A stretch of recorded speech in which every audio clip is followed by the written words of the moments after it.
ముఖ్యంగా ఎందుకు స్మగుల్ చేస్తారు గోల్డ్ అంటే, అక్కడ దుబాయ్‌లో గోల్డ్ మీద కస్టమ్ డ్యూటీస్ ఇవన్నీ ఆఫ్ ఉంటాయి. ఇక్కడ అవన్నీ కట్టాలన్నమాట.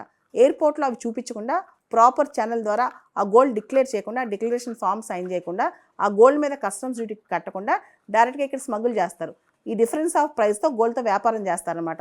ఇదొక పెద్ద బిజినెస్ గోల్డ్ స్మగ్లింగ్ అనేది. దీనికి సంబంధించి coffee pose act, conservation of foreign exchange, prevention of smuggling act కానీ, కస్టమ్స్ యాక్ట్ కానీ ఇవన్నీ చాలా స్ట్రిక్ట్‌గా ఉంటాయి. దాంతోపాటు డైరెక్టరేట్ ఆఫ్ రెవెన్యూ ఇంటెలిజెన్స్ దీన్ని చాలా సీరియస్ తీసుకుంటుందన్నమాట. కానీ చాలా కేసెస్‌లో ఒక్కోసారి గోల్డ్ లోపల పెట్టుకురావటము, లేదా రకరకాల షూస్‌లో పెట్టుకురావటము, చాలా మెథడ్స్ ఉన్నాయి. ఇవన్నీ దాటుకుని వాళ్ళు అన్ని చెక్స్ దాటుకుని రకరకాలుగా దాచుకుని బయటకు వస్తుంటారనమాట. కానీ ఏదైనా ఇంటెలిజెన్స్ రిపోర్ట్ వచ్చినా, టిప్ ఆఫ్ దొరికినా కానీ వీళ్ళు దొరికిపోతూ ఉంటారు.